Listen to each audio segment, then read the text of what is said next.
کربلا کیوں بپا ہوئی؟ آخر وہ کون سا لمحہ تھا جب تاریخ کے سینے پر ایسا زخم لگا جس کی گونج آج بھی فضاؤں میں سنائی دیتی؟ ایسا کیوں ہے کہ 1400 سال گزرنے کے باوجود یہ واقعہ انسانیت کو جھنجھوڑتا ہے، رلاتا ہے اور سوال اٹھاتا ہے کہ کیا یہ صرف مظلومیت کی ایک داستان ہے یا پھر ان آنسوؤں ماتمی صداؤں کے پیچھے ایک ایسی گہری حقیقت دفن ہے جس پر اسلام کی بقا، امت کی حیات اور حق و باطل کی واضح لکیر کھینچی گئی۔ کربلا کا آغاز اس لمحے ہوتا ہے جب ایک فاسق، فاجر، شراب نوش اور بے عمل عیاش شخص یزید اسلام کے تخت پر بیٹھا۔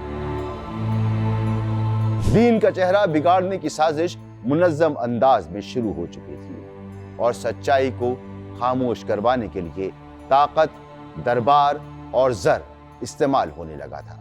یہ وہ وقت تھا جب اہل حق کے سامنے دو راستے تھے، خاموشی اختیار کرنا یا قیام کرنا۔ اور مدینے کی خاموش فضاؤں میں سب سے پہلے جس گھرانے میں یہ طوفان دستک دینے آیا وہ رسول اللہ صلی اللہ علیہ وآلہ وسلم کے نواسے اور امام حسین علیہ السلام کا گھر تھا۔ کیونکہ حسین علیہ السلام خاموش کیسے رہتے؟ وہ صرف نواسۂ رسول نہیں تھے، وہ دین مصطفیٰ کے وارث تھے۔ وہ جانتے تھے کہ اگر آج خاموشی اختیار کی گئی تو کل اسلام صرف نام کا رہ جائے گا۔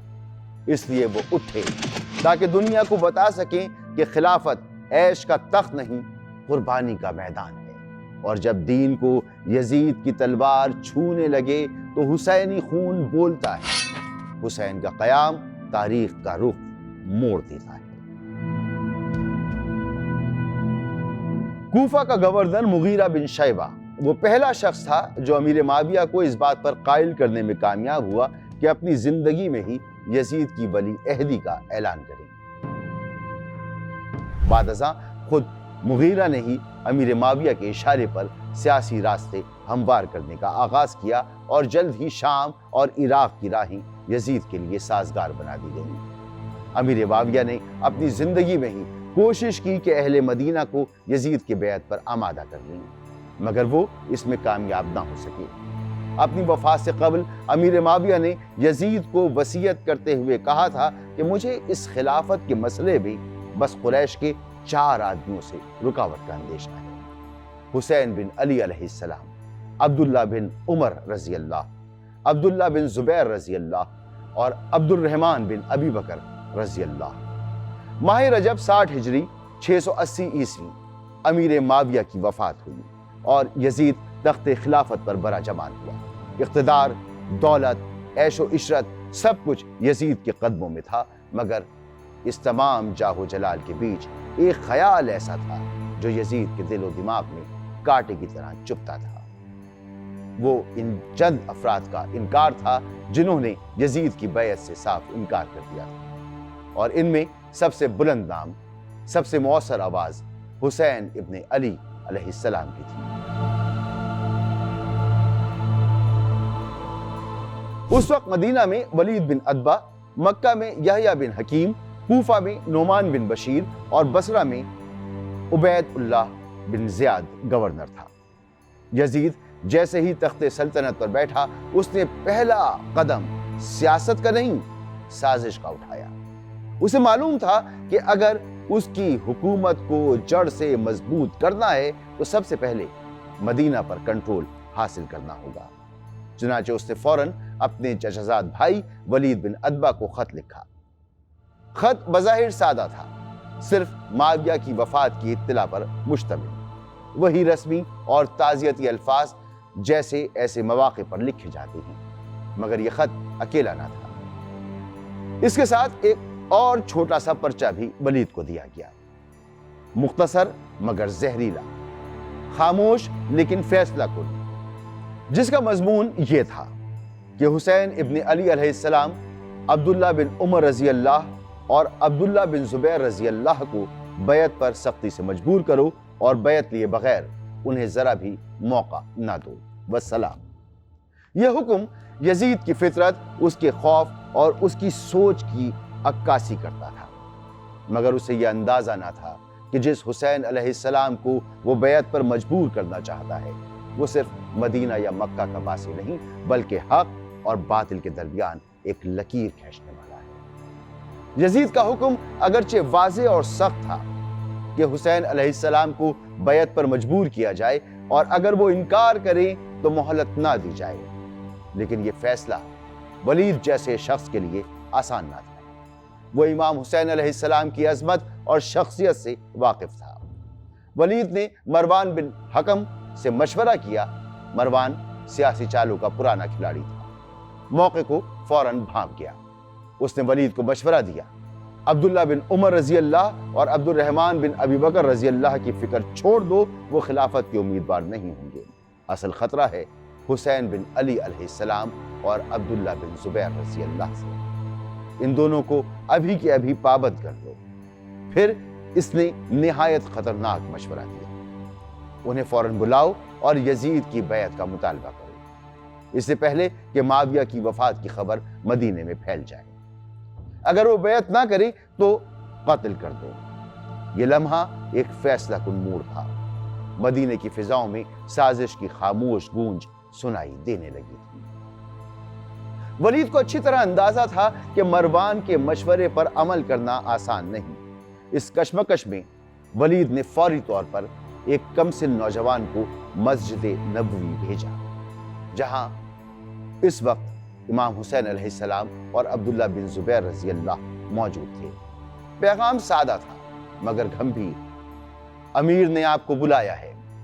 یہ بلانے کا وقت غیر معمولی تھا۔ ولید اس وقت عام طور پر کسی سے ملاقات نہیں کرتا تھا۔ امام حسین علیہ السلام اور عبداللہ بن زبیر رضی اللہ نے فوراً بات کی تہ کو محسوس کر لیا۔ انہوں نے قاصد سے کہا، تم چلو، ہم آ رہے ہیں۔ امام نے فرمایا، میں ابھی اپنے خاندان کے جوان مردوں کو جمع کرتا ہوں اور ان سب کے ساتھ وہاں جاتا ہوں۔ ان لوگوں کو دروازے پر کھڑا کر دوں گا اور میں اندر جاؤں گا۔ عبداللہ بن زبیر نے کہا، مجھے اس میں آپ کی جان کا اندیشہ ہے، کہیں آپ قتل نہ کر دیے جائیں۔ یہ لمحہ صرف ایک ملاقات کا نہیں تھا بلکہ وہ موڑ تھا جہاں تاریخ خاموشی سے کروٹ لے رہی تھی۔ ظلم کی سیاست بے قراری سے وار کرنے کو تیار تھی اور حق صبر و حکمت سے اپنا چراغ تھامے کھڑا تھا۔ امام حسین ولید کے پاس پہنچے۔ ولید نے یزید کا خط پڑھ کر سنایا، غالباً وہی حصہ جس میں معاویہ کی وفات کا تذکرہ تھا، اور اس کے بعد بیعت یزید کا مطالبہ کیا۔ امام نے فرمایا، بیعت خفیہ طور پر نہیں کی جا سکتی۔ جب صبح ہو تو لوگوں کو دعوت دینے کے ساتھ مجھے بھی دعوت دینا۔ مروان نے فوراً ولید سے کہا کہ حسین کی بات کو نہ مانو اور ان کے عذر کو قبول نہ کرو، بلکہ فوراً ان کا سر تن سے جدا کر دو۔ یہ بات سن کر امام حسین علیہ السلام کی پیشانی مبارک پر سنجیدگی اور غیرت ایمانی کی روشنی چمکنے لگی۔ ان کی نگاہوں میں وہ وقار اور عظمت چمکنے لگی جو باطل کو جھکنے پر مجبور کر دیتی ہے۔ انہوں نے نہایت پرعزم اور پرجلال لہجے میں کہا کہ کیا مجال ہے تیری یا ولید کی جو مجھے قتل کرے؟ غلط کہا تو نے، باخدا اور گنہگار ہوا۔ اس کے بعد ولید کی جانب مخاطب ہو کر فرمایا، اے حاکم مدینہ، مجھ جیسا شخص یزید جیسے کی بیعت کبھی نہیں کر سکتا۔ یہ فرما کر آپ باہر نکل آئے اور اپنے اصحاب کے ساتھ گھر واپس تشریف لے گئے۔ مروان نے ولید سے کہا کہ تم نے میرا کہا نہ مانا، اب ایسا موقع ہاتھ نہیں آئے گا۔ ولید نے کہا، خدا کی قسم مجھے یہ پسند نہیں کہ تمام شرق و غرب کا مال و دولت میرے قبضے میں دے دیا جائے، پھر بھی میں حسین کو قتل کروں۔ بہت ممکن ہے کہ اس کے بعد مروان نے ولید کی شکایت یزید کو لکھ بھیجی ہو اور اس تمام رودات کی اطلاع دی ہو، اور اسی کا نتیجہ ہو کہ اس کے بعد ولید کو مدینے کی گورنری سے ہٹا دیا گیا، کیونکہ مروان حکومت کا ایک بااثر اور قابل بھروسہ آدمی تھا۔ مدینہ چھوڑنا اب ناگزیر ہو چکا تھا۔ 60 ہجری ماہ رجب کی 28 تاریخ اتوار کی رات تھی جب امام حسین علیہ السلام نے اپنے دادا ابو طالب کی تمام اولاد کو ساتھ لیا اور مکے کی طرف روانہ ہو گئے۔ یہ وہ قدم تھا جس سے کربلا کی داستان نے سانس لینا شروع کیا۔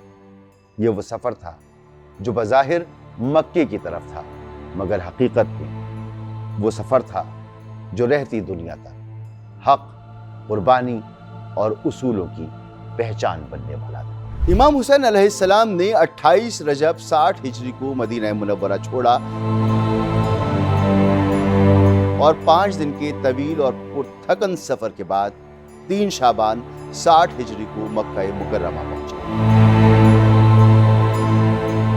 مکے میں امام حسین علیہ السلام کا قیام 3 شعبان سے 8 ذی الحجہ سن 60 ہجری تک رہا، تقریباً 4 ماہ یا 125 دن۔ جب امام حسین علیہ السلام مکہ میں داخل ہوئے تو ایسا محسوس ہوا جیسے شہر نے سانس لی ہو۔ ایک روحانی انقلاب کی آمد کا احساس ہر دل میں جاگ اٹھا۔ عبداللہ بن زبیر رضی اللہ آپ سے 1 یا 2 دن پہلے مکہ مکرمہ پہنچ چکے تھے۔ امام حسین علیہ السلام نے شیب علی میں قیام فرمایا۔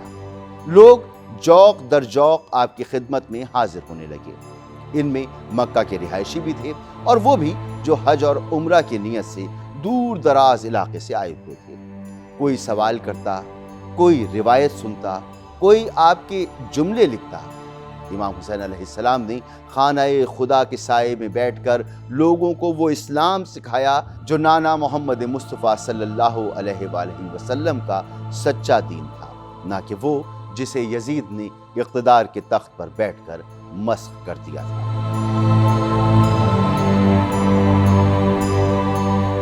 آپ نہ ہتھیاروں کے انبار لگاتے ہیں، نہ فوجیں بھرتی کرتے ہیں، نہ تخت کی سیاست کرتے ہیں۔ آپ کا ہتھیار تھا سجدہ، صبر اور سچ۔ دن کو کعبے کا طواف کرتے، روزہ رکھتے اور رات بھر خدا سے راز و نیاز میں مصروف رہتے۔ آپ نے مکہ پہنچ کر بظاہر خاموشی اختیار کر لی، لیکن یہ خاموشی ایک گونج تھی جو آنے والے انقلاب کی پیش خیمہ تھی۔ یزید کی حکومت بظاہر مضبوط تھی، لیکن حسینی سقوط نے اسے ہلا کے رکھ دیا تھا۔ مکہ کی گورنری یحییٰ بن حکیم سے لے کر عمرو بن سعید بن عاص کو سونپ دی گئی تھی، صرف اس لیے کہ حسین علیہ السلام مکہ میں موجود ہیں۔ صرف یہی نہیں، مدینے کا کنٹرول بھی نئے گورنر کو سونپ دیا گیا، کیونکہ شاید مروان نے ولید کے خلاف یزید کے کان بھر دیے تھے۔ دمشق کا دربار کانپ رہا تھا، کیونکہ وہ جانتا تھا کہ کعبے کی فضا میں حسین علیہ السلام کی موجودگی ایک نعرہ بن کر پھیلنے لگی۔ اس وقت مواصلات کے جدید ذرائع نہ تھے، لیکن مکہ ایک عالمی مرکز تھا۔ جو بات یہاں کہی جاتی وہ دنیا بھر میں پھیل جاتی۔ یوں مقصد حسین علیہ السلام دنیا کے کونے کونے میں گونجنے لگا۔ اہل کوفہ کے دلوں تک یہ خبر آن پہنچی تھی کہ نواسۂ رسول صلی اللہ علیہ وآلہ وسلم امام حسین علیہ السلام نے یزید جیسے فاسق کی بیعت سے انکار کرتے ہوئے مدینہ کو خیر باد کہا ہے، اور اب وہ مکہ کی مقدس فضاؤں میں پناہ گزین ہے۔ بصرہ اور کوفہ عراق کے وہ شہر تھے جو دمشق کے جبر سے تنگ آ چکے تھے۔ قتل و غارت اور اقتصادی ناکہ بندی نے عام لوگوں کو حق سے محروم کر دیا تھا۔ ایسے میں دل امام حسین علیہ السلام کی طرف مائل ہوئے، کیونکہ ظلم کی شب کو سحر صرف چراغ امام حسین سے ہی ممکن تھی۔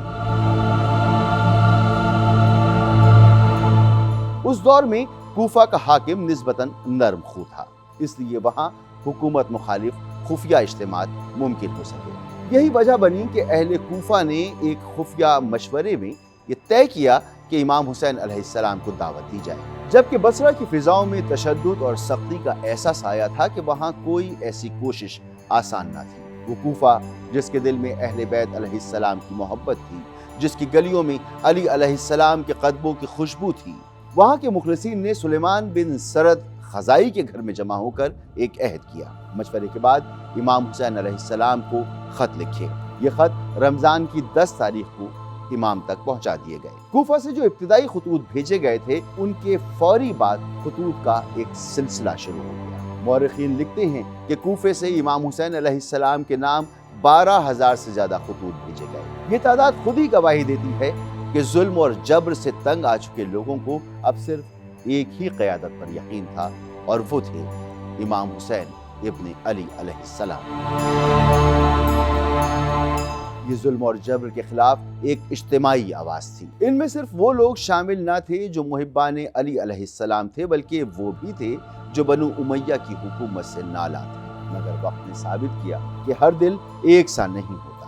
انہی خطوط لکھنے والوں میں کچھ وفا کے مینار بنے، جیسے حبیب ابن مظاہر اور مسلم بن اوسجہ، جو کربلا میں امام حسین علیہ السلام کے ساتھ شہید ہوئے،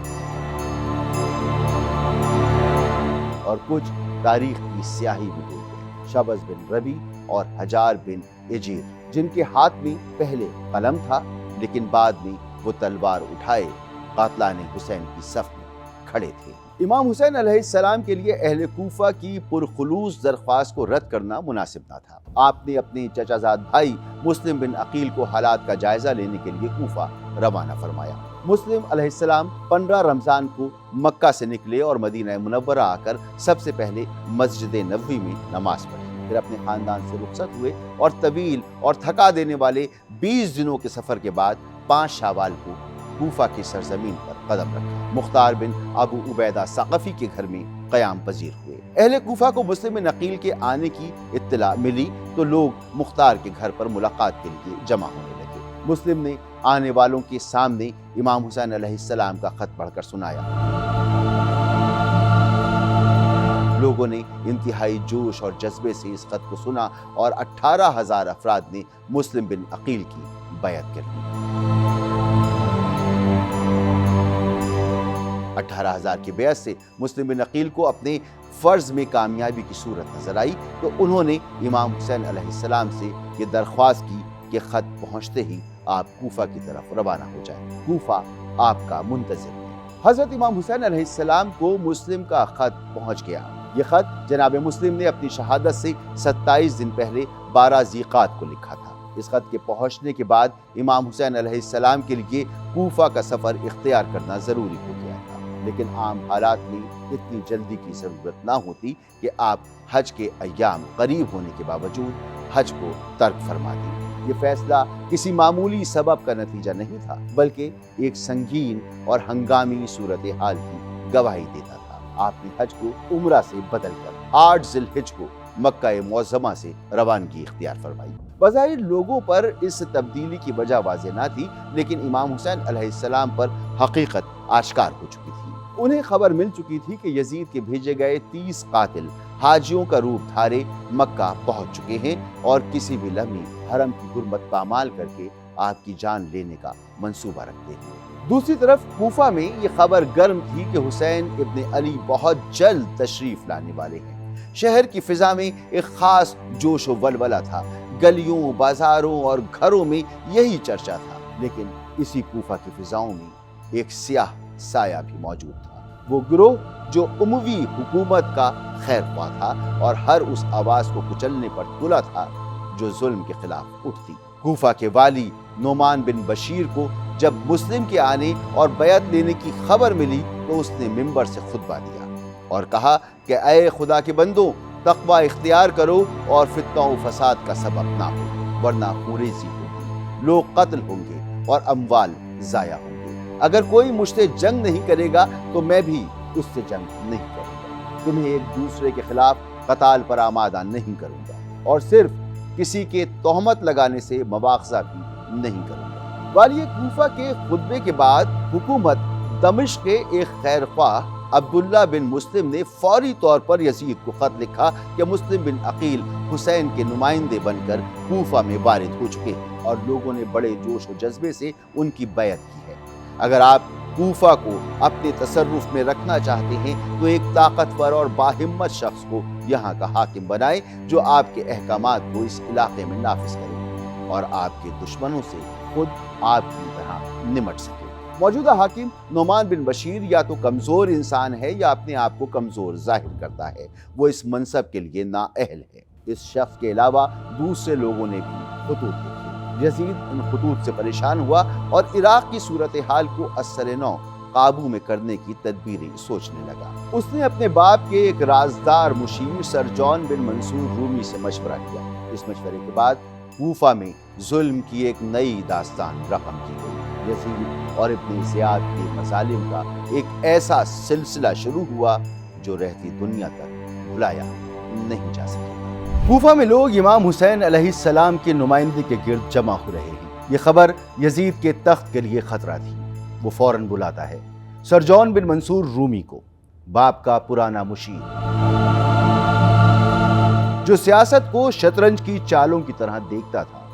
یزید نے کہا، کوفہ ہاتھ سے نکل رہا ہے، کیا کیا جائے؟ سر جان نے چند لمحے خاموشی سے سوچا اور پھر ایک نام لیا، عبید اللہ ابن زیاد۔ یہ وہی تھا جو پہلے یزید کی ولی عہدی کا مخالف رہ چکا تھا۔ سر جان نے ایک پرانا خط پیش کیا، امیر معاویہ کا لکھا ہوا، جس میں ابن زیاد کو کوفہ کی ولایت سونپنے کا ذکر تھا۔ یزید نے فیصلہ کر لیا ذاتی اختلافات کو وقتی طور پر دفن کر کے ابن زیاد کو بصرہ کے ساتھ ساتھ کوفے کا بھی گورنر بنا دیا جائے۔ لیکن ساتھ میں جو خط لکھا وہ ایک سیاسی حکم نہیں تھا، وہ ایک ایسا زہر آلود فرمان تھا جو تاریخ اسلام کے سیاہ ترین باب کا پیش خیمہ ثابت ہوا۔ یزید نے ابن زیاد کو لکھا کہ اہل کوفہ حسین ابن علی علیہ السلام کے بیعت پر متفق ہو رہے ہیں۔ میرا خط ملتے ہی کسی تاخیر کے بغیر کوفہ جاؤ، اپنے کام میں سستی نہ کرنا اور حکم نہ ماننے والوں کو قتل کر دینا، اور مسلم نقیل کو قتل کر کے ان کا سر میرے پاس بھیج دو۔ یہ فیصلہ ابن زیاد کے لیے خلاف توقع تھا، لہذا حکم ملنے پر فوری طور پر کوفہ روانہ ہو گیا۔ قادسیہ کے مقام پر پہنچتے ہی ابن زیاد نے ایک چالاک اور فیصلہ کن اقدام کیا۔ اس نے اپنا حلیہ بدل لیا، چہرے کو نقاب سے ڈھانپ لیا۔ جب وہ راستوں سے گزرا تو اہل کوفہ اسے دیکھ کر خوشی سے جھوم اٹھے۔ لوگوں نے سمجھا کہ امام حسین علیہ السلام تشریف لا رہے ہیں۔ نعرے بلند ہونے لگے، دروازے کھلنے لگے، آنکھیں بچھنے لگیں، مگر جب وہ دارالعمارہ یعنی اس وقت کے گورنر ہاؤس کے قریب پہنچا تو کسی نے اس کو پہچان لیا اور پکارا، وعدہ لا شریک کی قسم، یہ حسین علیہ السلام نہیں ہے۔ ابن زیاد دارالعمارہ میں داخل ہوا۔ اگلی صبح اس کی آواز مسجد کوفہ میں سنائی دی۔ اس نے یزید کی طرف سے خود کو نیا گورنر مقرر کیے جانے کا اعلان کیا اور ساتھ ہی یہ وارننگ دی کہ اس کے ساتھ جو ہوگا وہ انعام پائے گا اور جو مخالفت کرے گا عبرت کا نشان بنے گا۔ جب مسلم نقیل کو ابن زیاد کی خفیہ چالوں اور سازشوں کی اطلاع ملی تو انہوں نے حالات کی سنگینی کو بھانپتے ہوئے مختار کے گھر کو چھوڑ دیا اور ہانی بن عروہ کے گھر منتقل ہو گئے۔ ہانی کوفہ کے معزز اور بزرگ ترین افراد میں شمار ہوتے تھے، قرآن کے قاری اور رسول اکرم صلی اللہ علیہ وآلہ وسلم کے صاحب اور امیر المومنین علی علیہ السلام کے وفادار ساتھی تھے۔ اور جب انہوں نے جناب مسلم کو پناہ دی تو یہ ایک عام میزبانی نہ تھی، یہ ایک اعلان تھا، ایک مزاحمت کی بنیاد۔ اس وقت ان کی عمر 90 برس تھی، مگر جذبہ ایسا کہ جوانوں پر بھاری پڑے۔ ابن زیاد کو جناب مسلم کے ٹھکانے کی خبر ہو گئی، مگر وہ جانتا تھا کہ ہانی کے گھر میں چھپے مسلم کو گرفت میں لینا آسان نہیں ہوگا۔ اگر طاقت استعمال کی گئی تو کوفہ میں بغاوت کی چنگاری شعلہ بن سکتی تھی۔ چنانچہ اس نے مکاری کو ہتھیار بنایا۔ پہلے مختلف حربے استعمال کر کے مخالفین کی طاقت کو کمزور کیا اور پھر وار کیا۔ دارالعمارہ میں ہانی کو بلا کر گفتگو کے پردے میں دھمکی دی، پھر سیدھا سوال داغا، مسلم نقیل کو میرے حوالے کر دو۔ ہانی نے انکار کیا تو جواب میں زد و گوب کر کے زندہ میں ڈال دیا۔ اس کے بعد ابن زیاد شہر کے معززین کو ساتھ لے کر دارالعمارہ سے باہر نکلا، منبر پر چڑھا اور تقریر کی۔ لیکن جیسے ہی فضا میں ایک صدا گونجی، مسلم بن عقیل آ گئے تو ابن زیاد کے چہرے کا رنگ اڑ گیا۔ ہڑبڑا کر دارالعمارہ میں واپس بھاگا اور فوراً تمام دروازے بند کر دیے۔ کوفہ کی فضائیں بدلنے کو تھیں، مگر فیصلہ ابھی باقی تھا۔ منگل 8 ذی الحجہ 60 ہجری کوفہ میں خاموش بغاوت نے بیداری کا روپ دھار لیا۔ یہ وہ دن تھا جب حضرت مسلم بن عقیل نے واضح طور پر ابن زیاد کے خلاف مقابلے کا آغاز کیا۔ اسی دن دور مکہ میں امام حسین علیہ السلام نے بھی حج کو عمرے میں بدل کر عراق کے سفر کا ارادہ فرمایا، کیونکہ یہ وقت تھا وعدے کو نبھانے کا، حق کی حمایت میں نکلنے کا اور ظلم کے تخت کو چیلنج کرنے کا۔ دوسری طرف یزید ایک ایک پل کو خونی منصوبوں میں بدلنے کو بےتاب تھا۔ جیسے ہی امام حسین علیہ السلام کا قافلہ شہر مکہ سے باہر آیا، والی مکہ عمرو بن سعید نے اپنے بھائی یحییٰ بن سعید کو ایک دستے کے ساتھ بھیجا کہ وہ حسین علیہ السلام کو جانے سے روک لے۔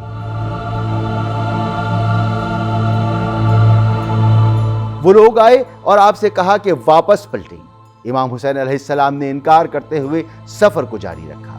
اسی پر والی مکہ کا دستہ حسینی گروہ سے متصادم ہو گیا اور حسین علیہ السلام اور ان کے اصحاب نے شدت کے ساتھ ان سے مزاحمت کی۔ دونوں گروہوں نے مزاحمت کے وقت تازیانوں کا استعمال کیا۔ جب امام حسین علیہ السلام چلتے رہے تو گروہ مخالف نے انہیں مخاطب کیا، اے حسین، آپ اللہ سے نہیں ڈرتے کہ جماعت سے خارج ہو رہے ہیں اور امت میں افتراق پیدا کر رہے ہیں؟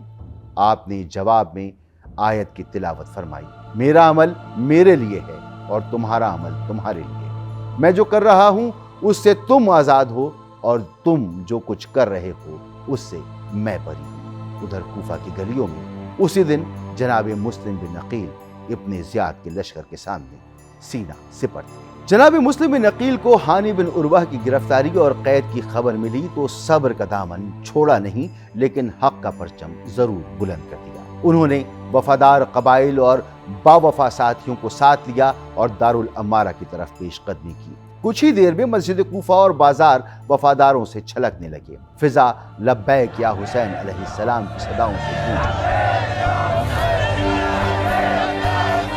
پورا قصر محاصرے میں آ چکا تھا۔ لوگ غیظ و غضب سے پتھر برسا رہے تھے۔ ابن زیاد کی آنکھوں میں شکست کا خوف جھلکنے لگا تھا، لیکن وہ باز نہ آیا۔ ایک بار پھر مکاری سے امان کا پرچم بلند کیا، پھر ایک نفسیاتی کھیل کھیلا۔ اعلان کیا گیا کہ شامی فوجیں کوفہ پہنچنے والی ہیں، تمہاری عورتیں، تمہارے بچے قیدی بنیں گے اور شام کے سپاہی انہیں مال غنیمت کی طرح لوٹ لیں گے۔ یہ اعلانات بار بار دہرا کر عوام کے دل میں خوف کا بیج بویا گیا، حتیٰ کہ مغرب قریب آتے آتے 4000 کے جمع غفیر میں سے صرف 300 باقی بچے۔ باقی سب خوف، فریب اور فتنہ کے سامنے ہار گئے، اور پھر یہ تعداد مزید کم ہوتی گئی۔ لوگ ساتھ چھوڑتے گئے۔ وہ جن کے نعروں سے شہر گونجتا تھا اب ان کے دروازے بھی بند ہو چکے۔ جب آپ باب کندہ سے باہر نکلے تو تنہا تھے، نہ کوئی راہ دکھانے والا، نہ کوئی در کھولنے والا۔ اسی تنہائی میں سعید بن حنف سامنے آیا اور خاموشی سے محمد بن کثیر کے گھر لے گیا۔ محمد بن کثیر اس وقت وفا کا استعارہ بنا۔ اس نے آپ کو اپنے گھر کے محفوظ ترین گوشے میں چھپا لیا، مگر یہ سکون لمحاتی ثابت ہوا۔ ابن زیاد کو خبر ہو گئی۔ مسلم ہاتھ نہ آئے، لیکن محمد بن کثیر اور ان کے بیٹے کو گرفتار کر لیا گیا اور پھر دونوں کو شہید کر دیا گیا۔ جب یہ خبر جناب مسلم تک پہنچی تو محمد بن کثیر کا گھر بھی چھوڑ دیا۔ ایک بار پھر وہی تنہائی، وہی سناٹا اور وہی جستجو۔ گلیوں سے گزرتے ہوئے مسلم کی نگاہ ایک ایسے گھر پر پڑی جس کے دروازے پر طوا نامی ایک خاتون کھڑی ہوئی تھی۔ طوا نے اندر سے پانی لا کر آپ کی خدمت میں حاضر کیا۔ جب خاتون کو یہ پتا چلا کہ آپ جناب مسلم ہیں تو مسلم کو ایک کمرے میں لا کر بٹھایا۔ خاتون کا بیٹا واپس آیا تو اسے خبر ہوئی۔ خبر ابن زیاد تک بھی پہنچ گئی۔ جناب مسلم کا گھیراؤ ہوا، لیکن آپ نے غضبناک شیر کی طرح حملہ کیا اور اتنی شدت سے انہیں تلواروں سے پیچھے دھکیلا کہ سارے حملہ آوروں کو گھر سے باہر نکال دیا۔ جب جناب مسلم نے بہت سے افراد کو قتل کر دیا تو اس کی اطلاع ابن زیاد کو پہنچی۔ ابن زیاد نے پیغام بھجوایا کہ اسے امان دے کر گرفتار کرو۔ جناب مسلم بھی زخموں سے بے حال ہو چکے تھے۔ محمد بن اشعث نے وعدہ کیا کہ آپ امان میں ہیں، تاہم امان دے کر جب جناب مسلم سے تلوار لے لی گئی تو آپ کو یقین ہو گیا ابن زیاد قتل کرا دے گا۔ پھر آپ نے محمد بن اشعث کی طرف رخ کر کے ارشاد فرمایا، کیا تم یہ کار خیر انجام دے سکتے ہو کہ حسین علیہ السلام کی طرف کسی کو روانہ کر دو جو میری طرف سے حسین کو پیغام پہنچا دے، اس لیے کہ میں یہ دیکھ رہا ہوں کہ حسین تمہاری طرف یعنی کوفہ کی طرف آنے کے لیے چل پڑے گی۔ جناب مسلم شدید پیاسے تھے اور دارالعمارہ کے دروازے پر ٹھنڈے پانی کا ظرف رکھا ہوا تھا۔ آپ نے بلند آواز میں کہا کہ مجھے پانی پلا دو۔ عمرو بن حریث نے اپنے غلام کو بھیجا، وہ پانی لے کر آیا اور ایک پیالے میں ڈال کر جناب مسلم کو دیا۔ جناب مسلم نے پیالہ اپنے ہاتھوں میں لیا، پانی پینا چاہتے تھے کہ پیالہ آپ کے دہن کے خون سے بھر گیا۔ ابن زیاد نے سفاکی سے حکم دیا، مسلم کو چھت پر لے جاؤ، ان کا سر کاٹ دو اور لاش قصر سے نیچے پھینک دو۔ جناب مسلم دل میں یقین، لبوں پر تکبیر، زبان پر استغفار اور صلوات کے ورد کے ساتھ سر جھکائے، مگر دل بلند کیے دارالعمارہ کی چھت کی طرف بڑھتے گئے۔ ہر قدم گویا شہادت کے سنگ میل سے گزر رہا تھا۔ چھت پر پہنچتے ہی ظلم نے اپنا وار کیا، جناب مسلم کا سر تن سے جدا کر دیا گیا اور پھر آپ کا بے گناہ بے جرم جسم قصر سے نیچے پھینک دیا گیا۔ مگر وقت نے گواہی دی کہ جو جسم نیچے گرا تھا وہ تاریخ کے دل پر ہمیشہ کے لیے بلند ہو گیا۔ 8 ذی الحجہ 60 ہجری میں جناب مسلم نے جنگ شروع کی اور 9 ذی الحجہ 60 ہجری حسین مکہ سے نکل کر وادی غربت میں راستہ طے فرما رہے ہیں۔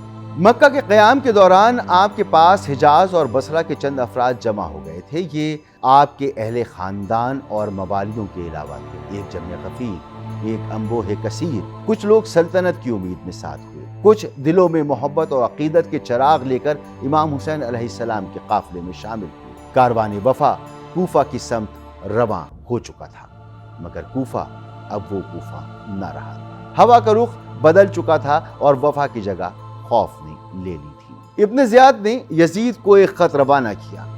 وہ خط نہیں، فخر کا ایک خونی نوشتہ تھا اور ساتھ تھے 2 مقدس سروں کے نذرانے، جناب مسلم اور جناب ہانی کے سر۔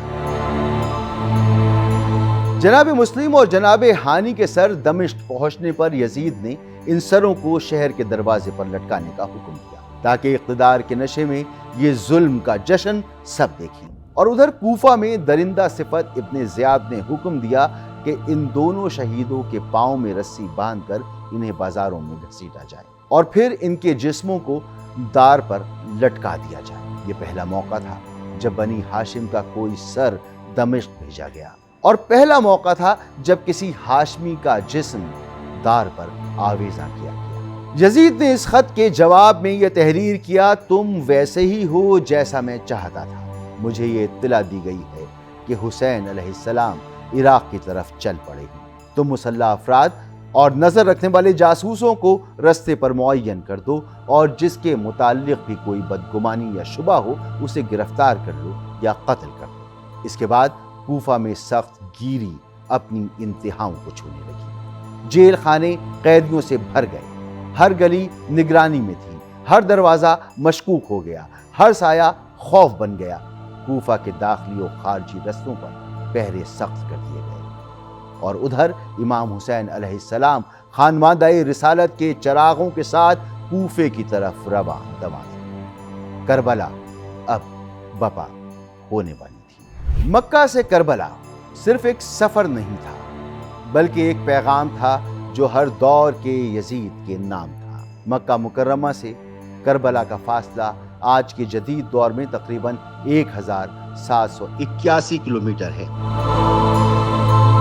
گوگل میپ کے مطابق یہ سفر ایک گاڑی میں صرف 18 گھنٹوں میں طے ہو سکتا ہے، لیکن سوچئے آج سے 14 صدیاں پہلے جب نہ پکی سڑکیں تھیں نہ گاڑیاں، تب یہ سفر کتنا مشکل ہوگا۔ امام حسین علیہ السلام کا قافلہ 8 ذی الحجہ 60 ہجری یعنی 10 سپٹمبر 680 عیسوی کو مکہ مکرمہ سے روانہ ہوا۔ یہ قافلہ 23 دنوں کے بعد 2 محرم 61 ہجری بمطابق 3 اکتوبر 680 عیسوی کو کربلا کی تپتی سرزمین پر پہنچا۔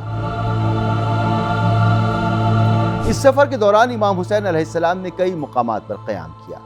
مورخین ان منازل کی تعداد 14 سے 16 بیان فرماتے ہیں۔ ایسی جگہیں جہاں امام حسین علیہ السلام نے لوگوں سے ملاقاتیں کی، حق کی بات کی اور کربلا کا مقدمہ سنایا۔ یہ سفر صرف کربلا تک پہنچنے کا نام نہیں تھا، یہ سفر انسانیت کو جگانے، ضمیر کو جھنجھوڑنے اور باطل کے سامنے سر نہ جھکانے کا اعلان تھا۔ صفا یہ وہ پہلا مقام ہے مکہ معظمہ سے روانگی کے بعد جس کا نام ملتا ہے۔ یہاں قیام نہیں ہوا، بس قافلہ رواں دواں تھا کہ راہ میں عرب کا مشہور شاعر فرزدق بن غالب ملا۔ امام حسین علیہ السلام نے کوفہ کے حالات دریافت کیے۔ فرزدق نے ایک جملے میں پوری حقیقت بیان کر دی: لوگوں کے دل آپ کے ساتھ ہیں مگر تلواریں بنی امیہ کے ساتھ۔ تنیم وہ مقام ہے جہاں امام حسین علیہ السلام کا قافلہ کچھ دیر رکا۔ یہاں یمن سے آئے ایک قافلے سے امام علیہ السلام نے کچھ اونٹ کرائے پر دیے۔ اسی مقام پر مدینہ سے حضرت عبداللہ بن جعفر حاکم مدینہ عمرو بن سعید کا لکھا ہوا امان نامہ لے کر امام علیہ السلام کی خدمت میں حاضر ہوئے۔ ان کے ساتھ حاکم کا بھائی یحییٰ بن سعید بھی تھا، مگر امام حسین علیہ السلام بخوبی جانتے تھے کہ یزید کی مرکزی حکومت کے ہوتے ہوئے ایک مقامی حاکم کا امان صرف رسمی کارروائی ہے، لہٰذا انہوں نے پیشکش قبول نہ کی اور اپنا سفر جاری رکھا۔ حضرت عبداللہ بن جعفر اپنے بیٹوں اون و محمد کو امام حسین علیہ السلام کے ساتھ چھوڑ کر مدینہ واپس لوٹ گئے۔ ذات عراق مقام تنیم کے بعد امام حسین تیزی کے ساتھ عراق کی جانب بڑھ رہے تھے، اور پھر جس مقام پر جا کر قیام فرمایا وہ ذات عراق ہے۔ بطن الرما اور حاجر۔ بطن الرما ایک وادی تھی جس کا اہم مقام حاجر کہلاتا تھا۔ اس منزل سے آپ نے قیس بن مسحر کو اہل کوفہ کے نام خط دے کر روانہ فرمایا اور جلد ہی اپنے پہنچنے کی اطلاع دی، لیکن کسی بھی قاصد کا کوفہ تک پہنچنا یا کوفے سے باہر آنا ممکن نہیں۔ مسلم بن عقیل کی شہادت کے بعد کوفہ کا منظرنامہ یزیدیت کے خوف میں جکڑا ہوا تھا۔ ابن زیاد کو ڈر تھا کہ کہیں وہ لوگ جو مسلم کی مدد نہ کر سکے اب متحد ہو کر بغاوت نہ کر دیں، چنانچہ اس نے ہر اس شخص کو جو امام حسین علیہ السلام کا ہمدرد سمجھا جاتا تھا یا جس پر شبہ بھی ہوتا، قید یا قتل کر دینا شروع کر دیا۔ جب کوفہ کے اندر مکمل گرفت حاصل ہو گئی تو اس کی نظریں باہر کی دنیا پر جم گئیں۔ بصرہ، مدائن اور دور دراز کے وہ لوگ جو امام حسین علیہ السلام کی مدد کے لیے نکل سکتے تھے، ان کے راستے بند کرنے کا حکم ہوا۔ قادسیہ کو مرکزی ناکہ بندی کا مقام چنا گیا کیونکہ یہ حجاز، عراق اور شام کے سنگم پر واقع ہے۔ یہاں حسین بن تمیم کو 4000 گھڑ سواروں کے ساتھ تعینات کیا گیا اور وقاصہ، قطقطانہ، لال، خفان جیسے تمام رستوں پر یزیدی فوج پھیلا دی گئی۔ قیس امام حسین کا خط لے کر کوفہ کی طرف روانہ ہوئے، مگر جب قادسیہ پہنچے تو حسین بن تمیم کی فوج نے گرفتار کر لیا اور انہیں ابن زیاد کے پاس بھیج دیا۔ ابن زیاد غضبناک ہوا اور قیس کو قصر کے اوپر سے زمین پر گرا کر شہید کر دیا۔ اب یہ اندوہناک خبر امام حسین علیہ السلام تک نہیں پہنچی تھی۔ زرود وہ منزل جہاں ایک اور روشن چراغ کاروان حسین علیہ السلام میں شامل ہوا، اور اس مقام کے قریب ایک چشمے پر زہیر بن قین کا خیمہ نصب ہوا۔ وہ شخص جو پہلے امام حسین علیہ السلام کے قریب آنے سے گریز کرتا تھا، مگر جب ملاقات ہوئی دل کا حال بدل گیا۔ امام کی بات سن کر زہیر بن قین نے اپنی بیوی سے کہا کہ وہ اپنے بھائی کے ساتھ میکے چلی جائے۔ اپنے تمام ساتھیوں کو بھی رخصت کر دیا کہ اب وہ کسی قافلے کا نہیں، صرف امام حسین علیہ السلام کا سپاہی تھا۔ امام کا وہ مختصر قافلہ جو مکے سے نکلتے وقت خاص لوگوں پر مشتمل تھا، اب ایک مختصر لشکر کی صورت اختیار کر چکا تھا۔ لیکن زرود سب سے پہلا وہ مقام تھا جہاں سے روانہ ہونے پر پریشانی کا آغاز ہوا۔ قبیلہ بنی اسد سے تعلق رکھنے والے عبداللہ بن سلیم اور ندری بن مشعل نے ایک شخص کو کوفے کی طرف سے آتے دیکھا۔ معلوم ہوا وہ بکیر بن مشعبہ اسدی ہے، اور اس نے بتایا کہ مسلم بن عقیل اور حانی بن عروہ قتل کر دیے گئے۔ یہ بڑی دردناک خبر تھی۔ سلبیہ کی منزل پر دوسرے دن شام کے وقت جب امام حسین علیہ السلام نے قیام کیا تو دونوں اسدی آپ کی خدمت میں حاضر ہوئے اور بتایا کہ مسلم بن عقیل اور ہانی بن عروہ دونوں شہید کر دیے گئے اور ان کی لاشیں بازاروں میں گرائی گئی۔ یہ سن کر امام حسین علیہ السلام کے دل پر قیامت گزر گئی۔ یہ خبر بلا شبہ اندوہناک تھی، مگر امام حسین علیہ السلام نے اپنے لبوں پر صبر کی مہر لگا دی تاکہ آپ کے رفقا خوف، مایوسی اور اضطراب کا شکار نہ۔ زبالہ وہ مقام تھا جہاں امام حسین علیہ السلام کو کوفہ کی اصل صورتحال کا آخری اور حتمی پیغام ملا۔ یہاں ایک قاصد جو محمد بن اشعث کی طرف سے بھیجا گیا تھا آپ علیہ السلام کے پاس پہنچا۔ اس کے ہاتھ میں وہ خط تھا جس میں مسلم بن عقیل کی طرف سے شہادت کا یقین ہونے کے بعد امام حسین علیہ السلام کو اطلاع دی گئی تھی کہ کوفہ کے حالات انتہائی بگڑ چکے ہیں، مددگار ساتھ چھوڑ چکے ہیں۔ قاصد نے یہ افسوسناک خبر بھی دی کہ امام علیہ السلام کا بھیجا ہوا قاصد قیس بن مسہر قتل کر دیا گیا ہے۔ یہ سب سن کر امام حسین علیہ السلام نے قافلے کے تمام افراد کو جمع کیا اور حقیقت ان پر واضح کر دی۔ آپ علیہ السلام نے فرمایا کہ جنہوں نے ہماری بیعت اور مدد کا وعدہ کیا تھا وہ پیچھے ہٹ چکے ہیں، اس لیے اب جو شخص ہمارے ساتھ نہیں چلنا چاہتا وہ لوٹ سکتا ہے۔ امام علیہ السلام کی یہ بات سن کر وہ لوگ جو رستے میں قافلے سے شامل ہوئے تھے خاموشی سے الگ ہونا شروع ہو گئے۔ قافلے میں زیادہ تر صرف وہی اصحاب اور اہل بیت باقی رہ گئے جو مدینے سے آپ کے ساتھ چلے تھے۔ بطن عقیق، اس منزل پر قبیلہ اکرمہ کا شخص عمرو بن لوزان ملا اور اس نے بتایا کہ ابن زیاد کی طرف سے قادسیہ اور عزیب کے درمیان ناکہ بندی ہو گئی ہے۔ یہ سننے کے بعد امام حسین علیہ السلام نے سفر میں تھوڑی تبدیلی فرمائی تاکہ ناکہ بندی سے بچا جا سکے۔ سرات، بطن عقیق سے روانگی کے بعد امام حسین علیہ السلام کا قافلہ سرات کے مقام پر پہنچا جہاں رات کا قیام فرمایا۔ اشراف کے مقام پر پہنچ کر امام حسین علیہ السلام نے اپنے قافلے کو حکم دیا کہ جتنا پانی بھر سکتے ہو بھر لو۔ یہ بات ظاہر کرتی ہے کہ آگے کا سفر مزید کٹھن اور خطرناک ہو سکتا تھا۔ اسی منزل سے قافلہ آگے بڑھا اور غالباً فلک پر محرم 61 ہجری کا چاند نمودار ہو چکا تھا۔ جب قافلہ اشراف کی حدود سے نکل کر آگے بڑھا تو دور ایک لشکر نمودار ہوا۔ ذو حسم، امام حسین علیہ السلام نے اپنے قافلے کو ذو حسم پہاڑ کی سمت روانہ کیا تاکہ قدرتی بلندی کے باعث کسی ممکنہ گھیراؤ سے بچا جا سکے، مگر زیادہ دیر نہ گزری تھی کہ وہ لشکر بھی تعاقب میں وہاں آن پہنچا۔ یہ لشکر حر بن یزید رہائی کا تھا جو ابن زیاد کے حکم پر 1000 سپاہیوں کے ساتھ آپ کا راستہ روکنے آیا تھا۔ چونکہ امام حسین علیہ السلام قادسیہ کے مرکزی راستے سے ہٹ کر کم معروف راہ پر سفر کر رہے تھے، اس لیے قادسیہ میں موجود حسین بن تمیم کی فوج سے براہ راست ٹکراؤ نہیں ہوا، جس کے بعد حسین بن تمیم نے حر کو امام حسین علیہ السلام کا راستہ روکنے کے لیے آگے بھیجا۔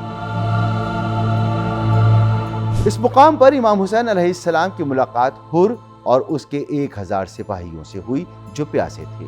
امام حسین علیہ السلام نے سب کو پانی پلانے کا حکم دیا اور بذات خود بھی سب کو پانی پلایا اور جانوروں کو بھی پانی پلایا گیا۔ اس مقام پر ظہر کی نماز ادا کی گئی اور سب نے مل کر امام حسین علیہ السلام کی امامت میں نماز ظہر ادا کی۔ حر نے کہا، ہم تو معمور کیے گئے ہیں اس پر کہ جہاں بھی آپ مل جائیں پھر ہم آپ کا ساتھ نہ چھوڑیں یہاں تک کہ آپ کو ابن زیاد کے پاس پہنچا دیں۔ اس کے بعد آپ نے کوفہ جانے کا ارادہ ترک کر دیا۔ حر نے کہا، اگر آپ کوفہ جانے سے ہی انکار کرتے ہیں تو ایک ایسا رستہ اختیار کیجئے جو نہ کوفہ کی طرف جاتا ہو نہ مدینے کی طرف۔ بس میرے اور آپ کے درمیان انصاف کا یہی ایک طریقہ ہے، اس وقت تک جب تک مجھے حاکم کی رائے معلوم ہو۔ بیضہ کے مقام پر امام حسین علیہ السلام نے فوج حر اور اپنے اصحاب کے سامنے ایک تقریر فرمائی۔ عزیب الحجانات، اس منزل پر امام حسین اور حر کے لشکر نے ایک تیر کی مسافت کا فاصلہ درمیان میں چھوڑ کر الگ الگ قیام کیا۔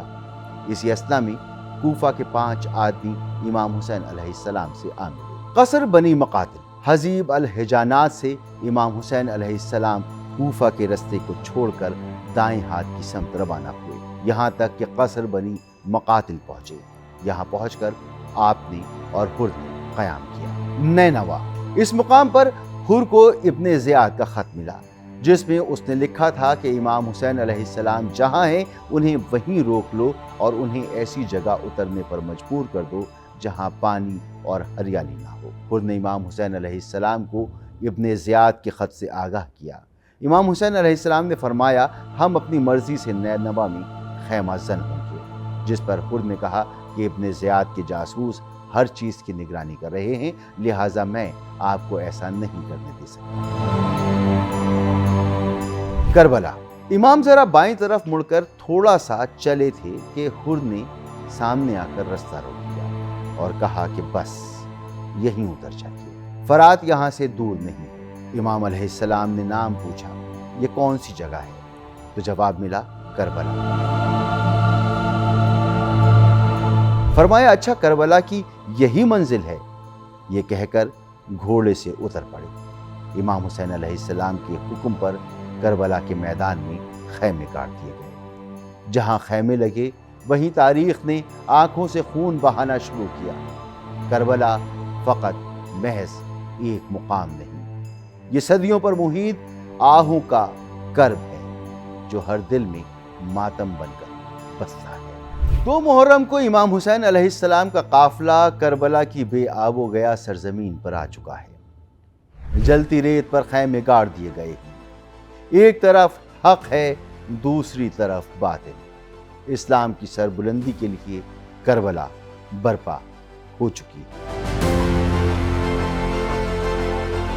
جب حر نے ابن زیاد کے حکم کی تعمیل میں نواسۂ رسول صلی اللہ علیہ وآلہ وسلم کے قافلے کو سرزمین کربلا میں رکنے پر مجبور کر دیا تو اس نے فوراً ابن زیاد کو اطلاع دی، اور وہ لمحہ بھی آ پہنچا جب کوفہ کا قاصد امام حسین علیہ السلام کے پاس ابن زیاد کا پیغام لے کر حاضر ہوا۔ ابن زیاد نے خط میں لکھا تھا، اے حسین، مجھے خبر ملی ہے کہ آپ کربلا پہنچ چکے ہیں۔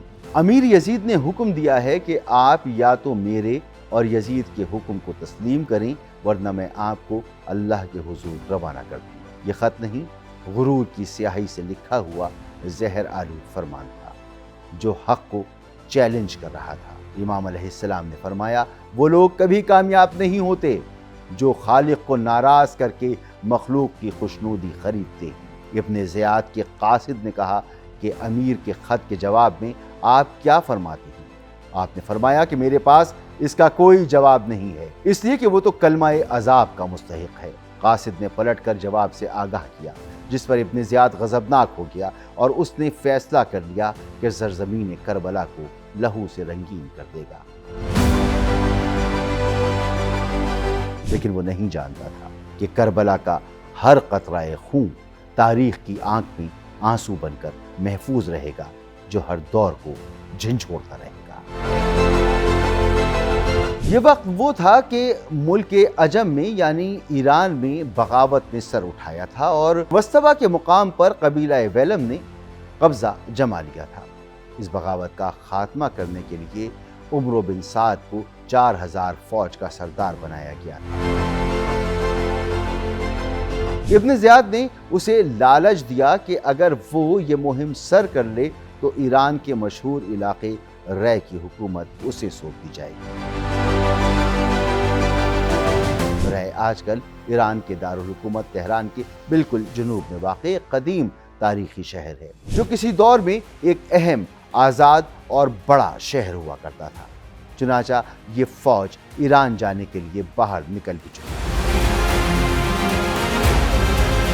اور عمر بن سعد اس فوج کو ساتھ لیے کوفہ کے باہر مقام حمام عین پر خیمہ زن تھا اور ایران کی جانب روانگی کے لیے تیار تھا۔ لیکن عین اسی وقت امام حسین علیہ السلام کی آمد کی خبر اور ان سے متعلق نیا حکم ابن زیاد کی جانب سے آیا کہ پہلے امام حسین علیہ السلام کے خلاف مہم انجام دے، پھر ایران جائے۔ انکار کی صورت میں رے کی گورنری سے ہٹانے کی دھمکی بھی دی گئی۔ عمر بن سعد تذبذب میں پڑ گیا۔ اس نے ایک دن کی مہلت مانگی، اپنے قریبی دوستوں سے مشورہ کیا، ہر کسی نے اسے روکا، آخرت کے عذاب سے ڈرایا۔ امام حسین علیہ السلام سے جنگ کے انجام پر سوچنے کو کہا، لیکن دنیا کی وقتی دل فریبی، رائے کی گورنری، مال و منصب کا لالچ، سب کچھ اس پر حاوی ہو گیا اور نواسۂ رسول صلی اللہ علیہ وآلہ وسلم سے جنگ کا فیصلہ کر دیا۔ ایک ایسا فیصلہ جو تاریخ میں اس کے نام کو سیاہ کر گیا اور قیامت تک اس کے ہاتھوں پر ناحق خون کے دھبے رہیں گے۔ سید الشہداء امام حسین علیہ السلام کے کربلا میں قیام کے دوسرے روز یعنی 3 محرم کو عمر بن سعد 4000 سپاہیوں کے ساتھ سرزمین کربلا میں داخل ہوا۔ حور کی قیادت میں 1000 کا دستہ پہلے ہی وہاں موجود تھا، یوں دشمن کی مجموعی فوج 5000 تک جا پہنچی۔ ابن سعد نے کربلا پہنچنے کے بعد حسین علیہ السلام کے خیموں کے قریب پڑاؤ ڈال دیا۔ سب سے پہلے عذر بن قیس احمسی سے کہا، جاؤ حسین سے پوچھو کہ انہوں نے یہ سفر کیوں اختیار کیا ہے۔ وہ چونکہ امام حسین علیہ السلام کو خط لکھنے والوں میں شامل تھا، اس لیے اس نے معذرت کی۔ دوسرے سرداروں نے بھی اسی بنیاد پر معذرت کی۔ ان میں سے کثیر بن عبداللہ جو کہ ایک سخت مزاج اور بے ادب شخص تھا، وہ گیا، لیکن لہجے کی سختی اور مزاج کی کرختگی کی وجہ سے امام سے ملے بغیر اسے واپس لوٹنا پڑا۔ اس کے بعد ابن سعد نے قرہ بن قیس نظامی کو بھیجا۔ قرہ کے پوچھنے پر امام علیہ السلام نے جواب میں فرمایا کہ تمہارے شہر کوفہ کے لوگوں نے مجھے یہاں آنے کی دعوت دی ہے، لیکن اگر تم میرے آنے کو ناپسند کرتے ہو تو میں پلٹ جاؤں گا۔ کربلا کی بدلتی ہوئی صورتحال پر ابن سعد نے ایک تفصیلی خط ابن زیاد کو روانہ کیا۔ ابن زیاد نے خط پڑھ کر تکبرانہ انداز میں ایک شعر پڑھا جس کا مفہوم کچھ یوں تھا، اب جبکہ ہمارا جال بچ چکا ہے، حسین علیہ السلام ہم سے چھٹکارا پانا چاہتے ہیں، اب ہرگز چھٹکارا نہیں ملے گا۔ پھر اس نے ابن سعد کو ایک غرور بھرا جواب لکھا، تمہارا خط پہنچا، میں نے وہ سب سمجھ لیا جس کا تذکرہ تم نے کیا ہے۔ حسین علیہ السلام سے کہو کہ وہ اور ان کے سارے ساتھی یزید کی بیعت کریں، جب وہ لوگ بیعت کر لیں تو پھر ہم جو مناسب ہوگا وہ کریں گے۔ یہ خط پڑھ کر ابن سعد بے اختیار بول اٹھا، میں بخوبی سمجھ گیا ہوں کہ ابن زیاد کسی صلح یا امن کا خواہاں نہیں، مطلب وہ صرف خون چاہتا ہے۔ ابن زیاد نے محرم کی 4 تاریخ کو لوگوں کو مسجد کوفہ میں جمع کروایا، انہیں انعام و اکرام کا لالچ دیا اور امام حسین علیہ السلام کے خلاف جنگ پر آمادہ کرنے کی کوشش کی۔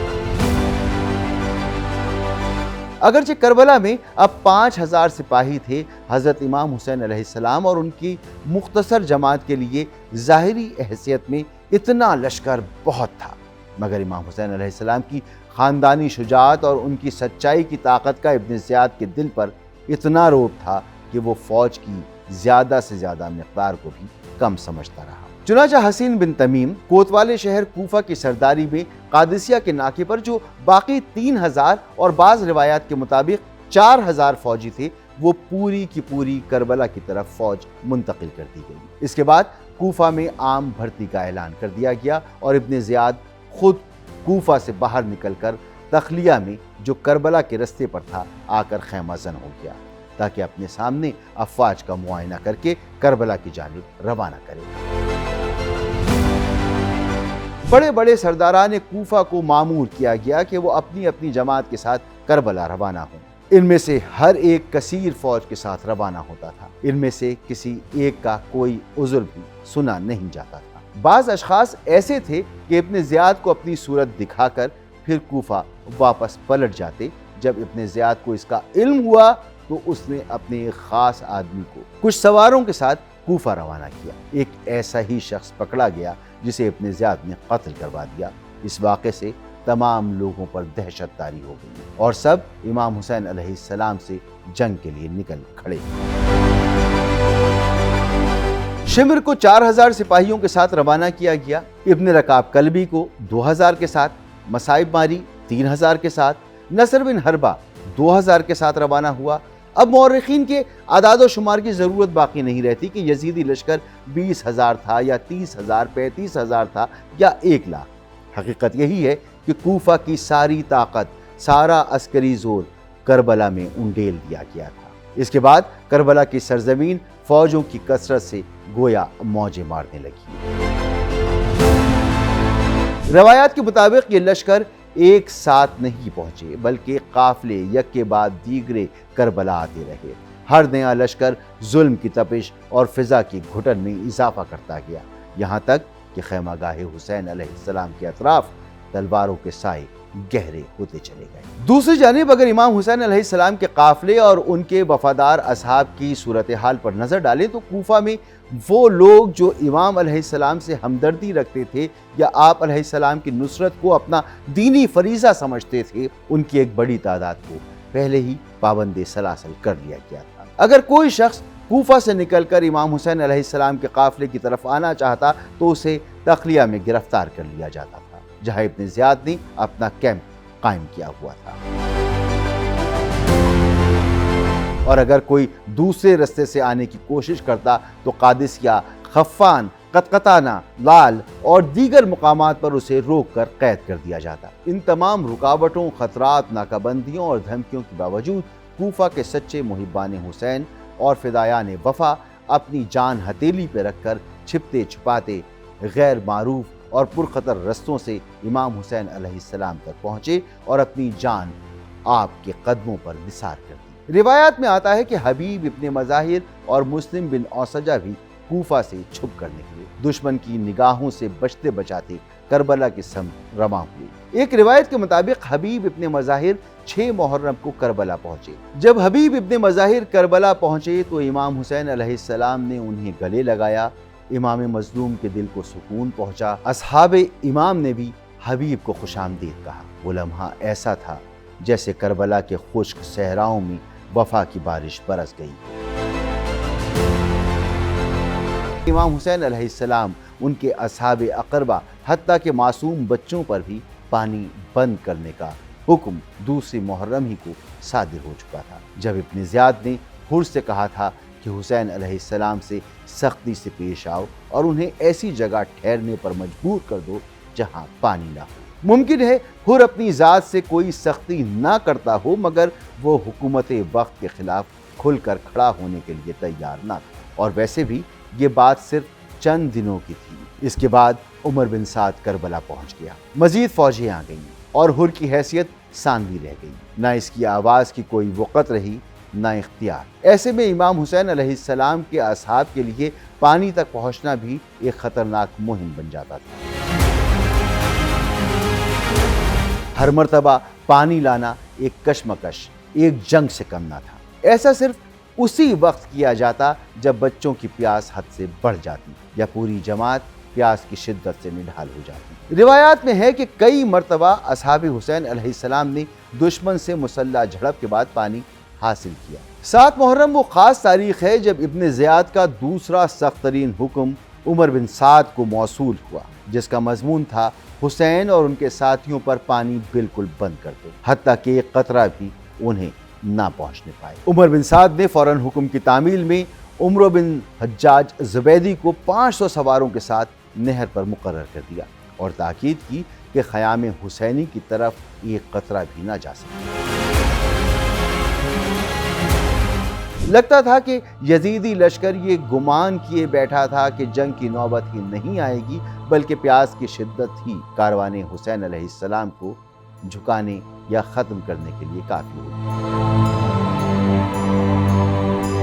لیکن وہ بھول گئے کہ یہ قافلہ راہ حق کے وہ سیراب مسافر تھے جن کے حوصلے پانی کے محتاج نہ تھے۔ صحرائے کربلا کی پیاس پانی سے نہیں، خون سے بجھنے والی تھی، اور ابھی بہت کچھ باقی ہے۔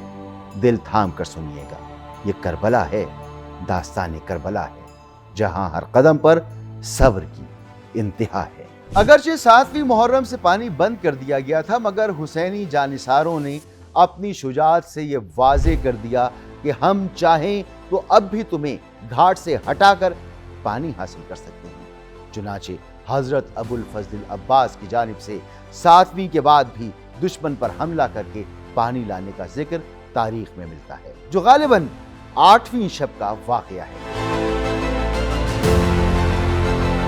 اس کے بعد یہ 8ویں، 9ویں اور 10ویں محرم سے 3 دن کی مسلسل پیاس کی کیفیت پھر بھی تاریخ میں ثابت اور مسلمہ ہے۔ 8ویں محرم کا دن تھا۔ ابن سعد نے ابن زیاد کو خط لکھا، حسین نے مجھ سے وعدہ کیا ہے کہ وہ لوٹ جائیں گے اور جہاں سے آئے تھے وہیں چلے جائیں گے یا کسی سرحد کی طرف نکل جائیں گے اور عام مسلمان کی طرح زندگی گزاریں گے۔ لیکن شیور نے فوراً اپنی بغض بھری زبان کھولی۔ حسین اور ان کے ساتھیوں کو چاہیے کہ آپ کے حکم کے سامنے سر جھکا دیں۔ سزا دینا ہو تو آپ کا حق، معاف کرنا چاہیں تب بھی آپ کی مرضی۔ ابن زیاد نے یہ سن کر فیصلہ دیا، اب فوراً فوج لے کر روانہ ہو جاؤ، میرا خط عمر بن سعد کو دو، اگر وہ اطاعت کرے تو ٹھیک، ورنہ اس کا سر کاٹ کر میرے پاس لانا اور کمان خود سنبھال لے گا۔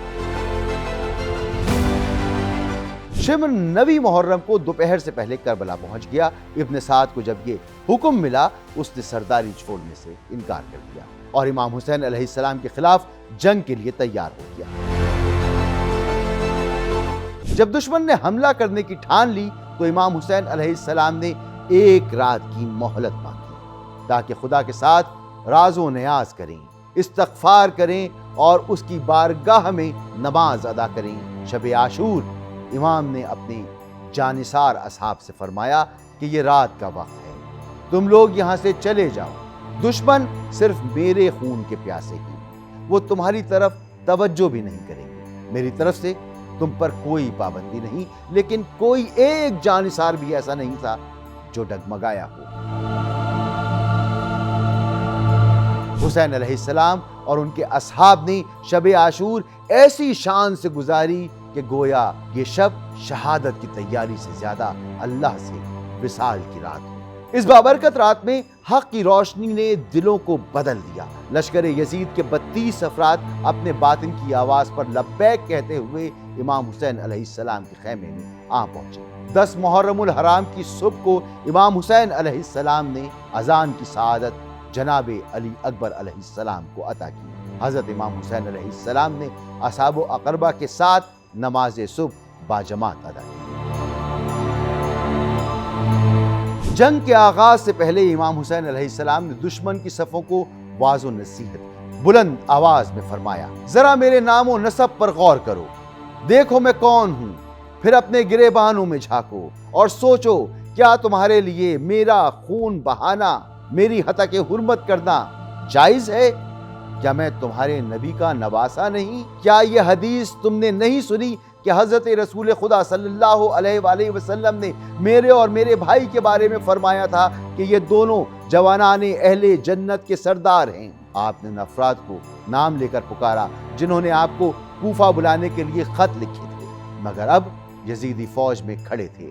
امام حسین علیہ السلام نے حق کی تمام حجت پوری کر دی۔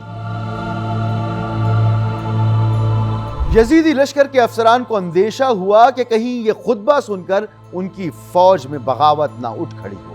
یہی وجہ تھی کہ امام حسین علیہ السلام کے خطبے کے دوران بار بار شور شرابہ کر کے خلل ڈالا گیا۔ کئی دنوں کی کشمکش اور بے چینی کے بعد حر نے یزیدی لشکر کو چھوڑ دیا اور ندامت و توبہ کے ساتھ امام حسین علیہ السلام کے خیمے میں جا پہنچا۔ وہ جو کل تک راہ روکنے والوں میں تھا، آج خود راہ حق کا مسافر بن گیا۔ امام حسین علیہ السلام نے اپنی چھوٹی سی فوج کو منظم انداز میں ترتیب دیا۔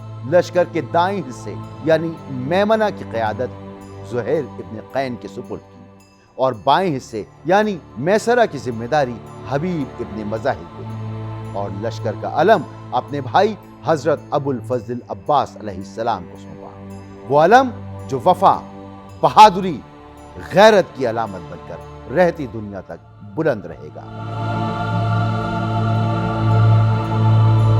امام حسین علیہ السلام نے اپنے جانباز ساتھیوں کو جنگ میں پہل کرنے سے سختی سے منع فرمایا تھا۔ اس وقت عمر بن سعد نے اپنی فوج کو آگے بڑھنے کا حکم دیا۔